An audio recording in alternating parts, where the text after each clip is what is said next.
Hello, my friend. I'm truly grateful you stopped by my channel today. If this is your first time here, welcome. I'm glad you found your way to this little corner of the internet where we share stories that linger in the mind long after the screen goes dark. Make sure to hit that subscribe button and share this video with your friends or family if it moves you. It might seem like a small gesture, but it genuinely helps the channel grow and keeps stories like this coming. Also, I'd love to know, what city or country are you watching from? Drop it in the comments. I read every single one, and your words mean more than you know. Now let's dive in. Story opening. Enhanced narrative style. The first sign, the very first crack in what I thought was solid ground, came on a Tuesday. She walked through the front door not with her usual worn-down smile, the kind you wear after a day full of spreadsheets, Zoom calls, and the soul-sapping grind of corporate life. That day Mara glowed. Her face was lit up, alive, electric. It was the kind of expression you don't just see. You feel. And it didn't fit the rhythm of our life. It wasn't the face of someone who just came home to their husband and two teenagers in a 1,700 square foot house that still creaked when it rained. I was in the kitchen at the time, wrestling with a stubborn orange that didn't want to be peeled.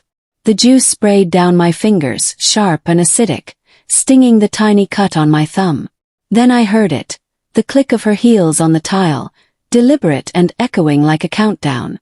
She wore that storm gray power suit she always joked was her armor, and as she kissed my cheek with a breeze of perfume, I smelled something unfamiliar. Not her usual everyday scent. This one was deeper, seductive, like it came with a story I didn't know. "Hey, hun," she said with a practiced smile. "You would not believe the day I've had." But I didn't ask. Something in me had already started pulling back, registering the shift. Her energy wasn't chaotic or stressed. It was charged, purposeful. Let me back up for a moment. I'm Caleb Reeves, 49 years old. Been a mechanic since the week after I graduated high school. Never missed a shift. Not for the flu, not for a twisted ankle, not even when I had the stomach bug from hell. I rebuilt engines, replaced axles, flushed brake lines.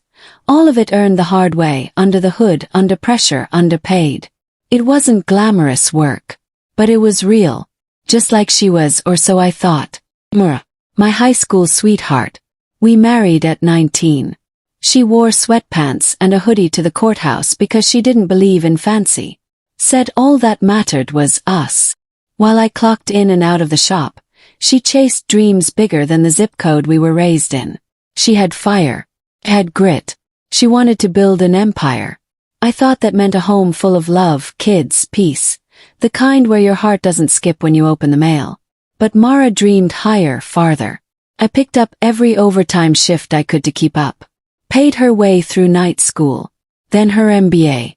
I made lunches for our kids when she had back-to-back meetings.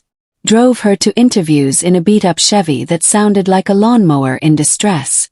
I was tired but proud. Eventually she landed a big role, Argent Core Strategies. A massive firm with perks that made our old life feel like a grainy photograph. I soared. I stayed grounded. Boots on pavement. Back aching. Making it work. And we were still in the same house. Same kitchen. Same bed. Same coffee in the morning. I didn't think anything was wrong.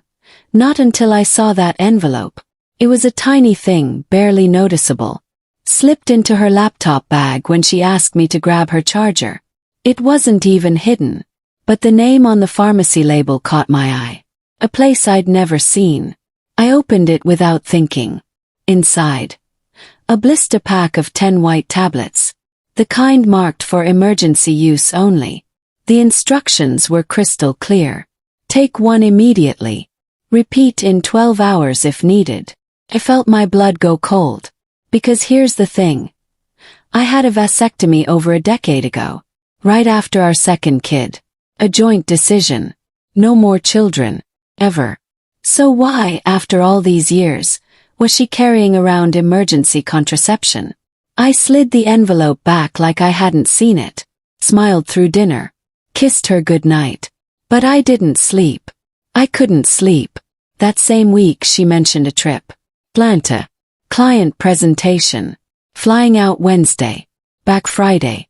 Completely off-grid, she said. No texts, no calls, packed schedule. Except the packing didn't feel frantic. Felt careful. Deliberate. She double-checked outfits. Took far too long with her makeup. Slipped in a perfume bottle I hadn't seen since our early 20s, and lingerie. The kind she hadn't worn for me in years. I said nothing. Helped zip the suitcase. Kissed her goodbye. Told her I believed in her. Then got in my truck and followed her. Not to catch her. Not to confront her. Not yet. I just wanted the truth.